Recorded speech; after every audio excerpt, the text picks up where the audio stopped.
Well, hello, everybody, and welcome to this episode of the Classroom Matters podcast with me, your host, Kristy Houle. And today I am beyond thrilled to have Bobby Norfolk as our guest on the Classroom Matters podcast today. So, internationally known teaching and recording artist, actor, TV host, and storyteller, Bobby's innate ability to read and connect with audiences of all ages makes him one of America's premier storytellers. Using dynamic movement and vocal effects, Bobby creates vibrant characters who come to life through imaginative, creative story. Living history programs that highlight the African American experience and toe tapping musical shows are also part of his repertoire. Norfolk storytelling CDs have won 10 prestigious Parents' Choice Gold Awards, and he has co authored 8 award winning children's books. He's the recipient of 3 Emmy Awards as host of CBS's television series, Gator Tales, and the NSN Oracle Circle of Excellence Award. Bobby, welcome to the Classroom Matters podcast. Thank you so much for being on the show with us today. Thanks for the invitation, Kristy. So excited. Okay, we're going to jump in because I have actually heard you tell stories on multiple occasions. Before we started recording, Bobby and I were chatting a little bit about how he actually came to the school district that I used to work at and would come and do assemblies for the kids and would tell stories. And even as an adult, I was inspired and would get goosebumps as you were telling stories. And it's such an amazing talent that you have. And so before we get into sort of the nitty gritty of the how you tell stories and how you learn the stories and all of these great talents you have, I want to kind of start with how this all got started for you. I want to go way back to your childhood. Was this something that you always wanted to do? And how did this really start with you as a kid? Actually, I had no idea I would be a storyteller or an actor ever because from kindergarten to the 10th grade, I stuttered. I stuttered terribly. Every time I opened my mouth, I would, and I was bashful and shy anyway. And so the stuttering even gave me more anxiety. And so I retreated into books. And I thought if I walked around school with books in my face, nobody would ask me to talk. Wrong. I had these people walking up and down the halls of my school, and they were called teachers. And so these teachers saw things in me I didn't see in myself. And that is the mark of a master teacher. See inside the student who hasn't found their gifts and their worths. And they put me in drama class, glee club, choral, talent shows, poetry recitals. Whenever I performed, I wouldn't stutter. Left stage, left the podium, stuttering came back. Then by 10th grade at Charles Sumner High School, my drama teacher said, "Young man, why don't you study some meditation techniques?" And I said, "I'm with that." And within 3 months, the stuttering stopped. But to digress back to that beginning, from kindergarten to the 2nd grade, I went to Eugene Field School on Taylor and Olive. And Eugene Field was famous for being a poet and collecting toys. And his father, incidentally, was Roswell Field, who represented Dred Scott in the Dred Scott case at the old courthouse before it went to the U.S. Supreme Court. And so William Kottmeyer, who was then superintendent of the St. Louis Public Schools, put on the backs of all the textbooks, reading for comprehension. In kindergarten through 2nd grade, I thought, what is that word, comprehension? So I asked my teachers, and they said, go to the dictionary. And so then I started to have this epiphany, this realization that this scribble that was on these pages actually formed thought. And that I could then take the ABCs that were along the wall above the blackboard and then copy that scribble. And then I actually could become a writer. And so becoming writer and reader was the foundation of me being a storyteller. And so everything else was a progression. It had a snowball effect after that. But I standing on the shoulders of Superintendent William Cotmeyer, reading for comprehension. And I got the dubious award at my senior class of reading the dictionary. Because when I started writing, I wanted to know what is this word? What is a synonym? What is an antonym? And best way to find out was to consult Noah Webster. Mhm. So at what point did you say, okay, this is something that I want to do as a career, as a lifestyle, as a job? I first of all, when I was at University of Missouri St. Louis, I majored in journalism and history. Got a Danforth fellowship to go to UMSL, and so I minored in journalism and majored in history. And my first real paying job was with the National Park Service, with the Gateway Arch and the old courthouse. But my little moonlighting jobs were being a stand-up comedian. So when big name acts came through St. Louis, I would open for them. And then I was with the Black Repertoire Company in St. Louis. It was in about 8 plays with the Black Rep, but not much money was being made in either of those gigs. So that federal job paid pension and benefits, and it then opened this door to the magic of the power of story. Because right there at the Gateway Arch, not the present museum, but the original one that was down there when the arch opened, and that museum opened in 1976 in August. I got the job as a park ranger in September 76. And so everything from the early explorers, the conquistadors, to Thomas Jefferson, the Lewis and Clark expedition, the Indian wars that happened when the indigenous people were trying to stop settlers from encroaching on their homeland, then the westward expansion. I had to make stories of all those things. And so rather than boring the audience with historical facts and figures and dates, I made everything into a story, and it evolved. So at that one point, teachers were asking specifically for Bobby Norfolk to give them tours when their kids came down to the arch, because I didn't know what I was doing. I just thought I was telling stories, and it was engaging. And then the St. Louis Storytelling Festival started in St. Louis in 1981, and the organizers were trying to find a venue that would house hundreds of people, and they chose the Gateway Arch. I did not seek storytelling, it sought me. Mhm.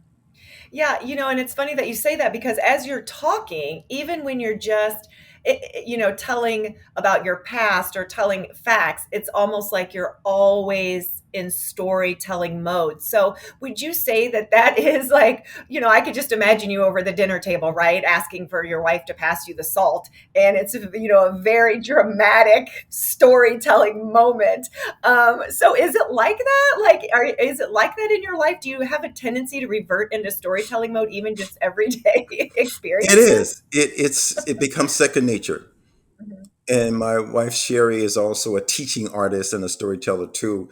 And so what we do, we'll hear a phrase on TV or a phrase on the radio, and somebody talking in a certain pitch, and we immediately connect with that pitch, that sound, and imitate it. We'll hear a bird or a dog or a cat. We'll imitate that sound. It becomes part of our vocal repertoire. Yeah. Now, be honest. Does she ever kind of get annoyed with it, Bobby, and say, "Okay, I just need an answer. I don't need a story." Does that ever happen? No, everything we see, hear, taste, touch, and smell comes to a story. The human brain is literally hardwired for story, so it is inescapable.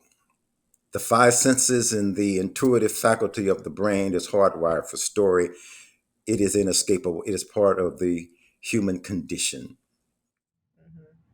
So, how did you learn to become so good at it? And how do you learn your stories, right? Because you have your set of facts, and you had said earlier that you're trying to make this more enjoyable, more pleasurable, more open up a child's imagination with your stories instead of just boring them with the facts of a piece of history. And so, what does that process look like when you have the facts and you know it's a story you want to tell? What's the process that you go through to turn that into an exciting adventure? Hmm.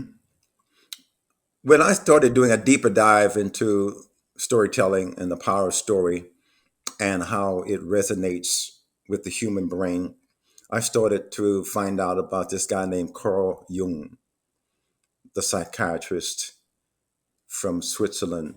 And Carl Jung started doing studies and he came up with the archetypes. The archetypes are those embedded types of personality traits that come through the human brain and through the human personality. And so it all goes back to folklore, it all goes back to early literature. Even before the printed page, there was a spoken word. So Carl Jung said the archetypes are part of our collective consciousness and unconsciousness. So there's the king, the queen, the evil wizard, the sorcerer, the hero, the heroine, the dragon, the ogre. Those are the archetype. The trickster, that's where Nancy the spider comes in. The trickster, because all have a little trickster in us every now and then trying to get it over. And you have three boys. I'm sure they've tried to get it over on you, Mom, a few times. But there you are. And so when storytelling began, there was no television, none of this fancy technology that we're on right now. There was just the audience and the storyteller and the venue. Usually the venue was outside and a fire. After the meal, after libations, the fire would begin and it would be the preamble to the storyteller's presence. Anybody with a fireplace knows about how the fire just transports the soul into the flames and you get lost within the flickering flames. The backdrop was usually a cliff wall or a grove of trees. So when the storyteller began to tell the story, all of a sudden silhouettes on the grove of trees or the cliff wall start creating these archetypes. People start seeing all these creatures that are embedded, and that is ultimately what's called storytelling hypnosis. And so what happens is that people get lost in the story through this hypnosis, and the only thing that can break that spell, loud noise, or somebody walking between teller and listener. And so this is how storytelling can captivate anybody from preschool to senior citizens. Yeah. And now you do a lot of sound effects. I've heard a lot of your stories. Where do the sound effects come in? Are those things that and you can give us some examples. I'm just saying, I'm sure that our listeners would love to hear a little snippet of a story if you have one off the top of your head. But you also use a lot of sound effects to help the imagination as the story goes on, which is something that I absolutely love. I love listening to you and I love listening to your stories. So, is that something that you have to practice and rehearse and get just right, or does it just sort of come naturally? It is a natural flow. And growing up, my mom used to call them noises. Stop making that noise. I said, Mom, there are sound effects. There's a difference. Crying babies make noise. So I, my drama teachers say you make the high sounds in the head, the middle sound in the throat, and the deeper sounds in the chest. High, middle, low. It's all about pitch and using the skeleton so as a vibrational device. And she also said you employ lips, teeth, tip of the tongue, lips, teeth, tip of the tongue, lips, teeth, tip of the tongue, and that resonates the sound effects out. So a bird tweaking, a horse hooves on cobblestone, or somebody running full speed, boogity, boogity, boogity, boogity, boogity, boogity, boogity, boogity, boogity, boogity, boogity. And people say, do you practice in front of a mirror? No. If I practice in front of a mirror, I start looking at my eyebrows need arching, or I got a 5 o'clock shadow growing. And everything is done in the car. And so I'm driving the car, I just turn off the radio and just record the story through theater of the mind, I call it. Mhm. So do you ever record yourself and listen to it back? No, I do not. The recording is all there within the brain itself. It's theater of the mind. The visualization, and this is a very important word for our educators. In order for children to enjoy stories, they have to visualize it. Because if you can't visualize the story, and this is one of the downfalls of modern technology, when people are so much into video games and so much into the technology of TikTok and all these other fancy devices that take away from visualization. I've done a few workshops with middle school, and I'll tell a story, and then I'll give pencil and paper and crayon. I say, now draw some of the things that you saw in the story. And I see a lot of times the pencil poised above paper. And so then I need to then backtrack, digress, and tell more effective stories using visualization techniques so they can see it. Because if they can't see it in the mind's eye, it doesn't exist. Mhm. Yeah. So you mentioned educators and students. So I want to kind of dive into storytelling in the educational setting. And you've mentioned technology and obviously I was, just in the school setting on a daily basis 6 years ago and then I've kind of moved into other areas of education and homeschooling and things like that. But what is the impact do you think or what are the challenges of students that aren't getting storytelling, whether it's from a professional like yourself or even just a teacher or someone, really trying to open up a child's imagination. So, how important is that to a child's success in a school setting? It is vitally important. My most favorite section of the library, Christy, are folk tales and fairy tales. And in the Dewey Decimal System, folk tales and fairy tales are found under the numbers, wait for it, 398.2. 398.2.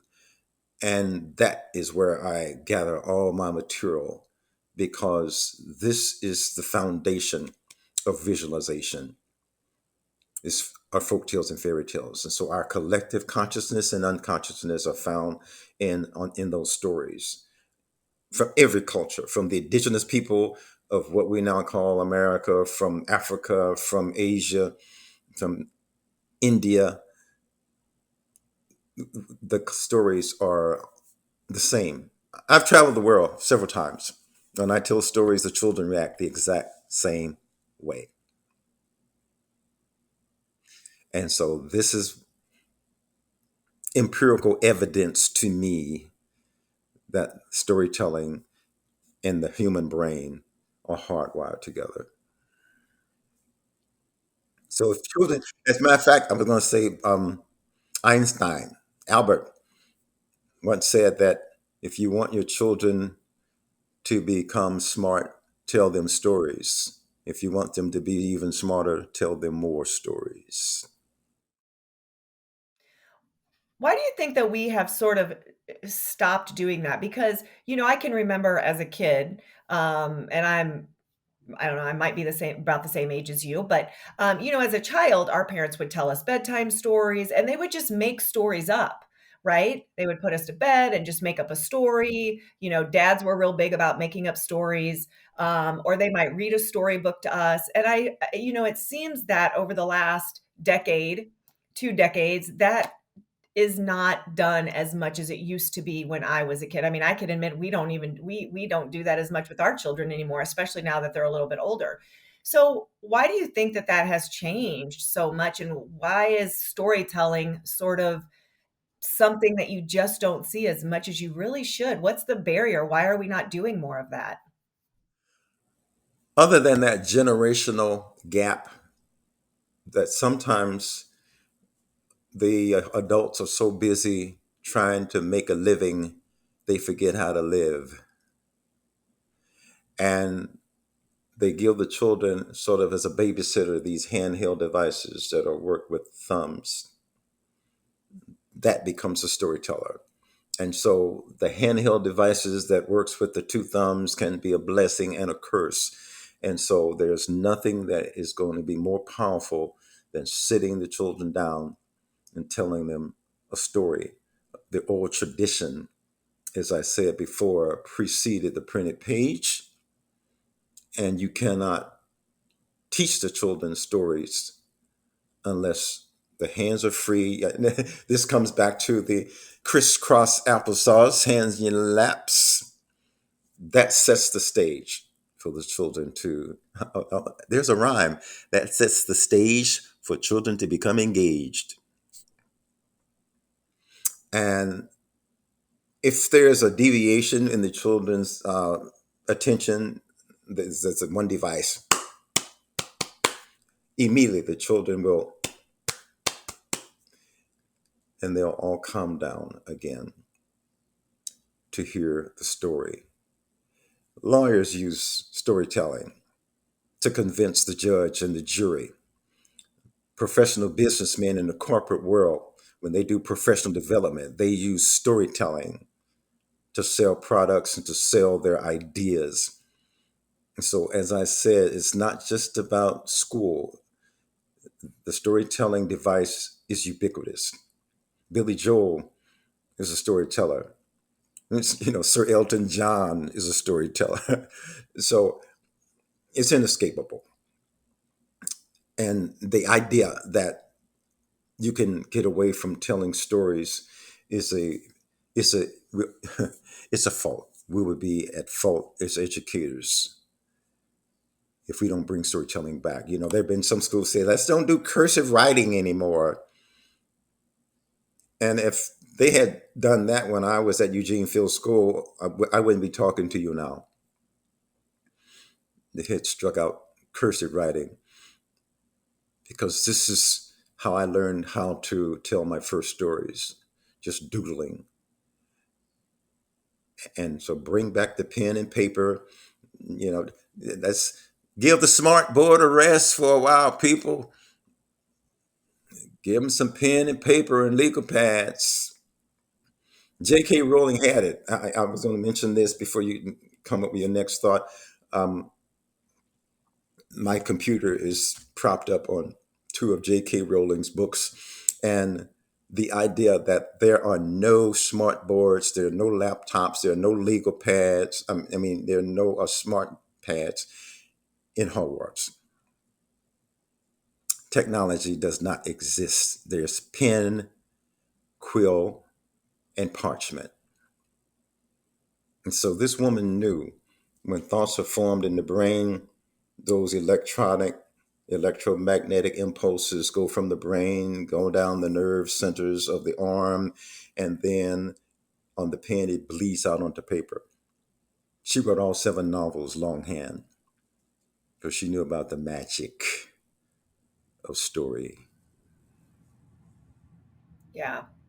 Well, and that says a lot too. And I know that there are teachers listening right now that are, yes, shaking their head at everything you're saying and agreeing with that. But then on the other side, they're probably saying, this is great. I would love to do this. But unfortunately, due to all of the other stuff that they're jamming into our school day, we just don't have time. And I know that there's so many teachers that really aren't happy with that situation. And, it's funny. I was just having a conversation with a good friend of mine who teaches first grade.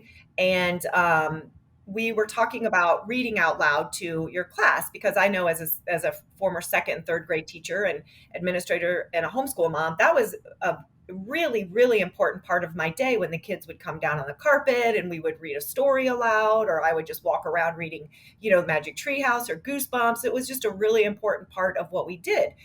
And she told me as a first grade teacher that she doesn't read aloud to her class anymore. And I almost fell off of my chair. And I said, why in the world are you not reading aloud to those kids? And her answer was very similar to a lot of other teachers. We don't have time in the day. They're giving us too many other things that they're mandating we get done. So I think the teachers that are listening, are looking for advice, strategies. How do we fit small chunks of storytelling, right? Because they can't have Bobby Norfolk in their room every day, unfortunately. I'm sure they would love that. And they don't have large periods of time. So, do you have advice or strategies for any of the educators that are listening saying, I would love to do more of this, but I don't even know how to get started? Yes, I know. And I go into a lot of schools, and the main device is the smart board, or instead of the kids being read aloud, a Disney tape would be popped into the deck.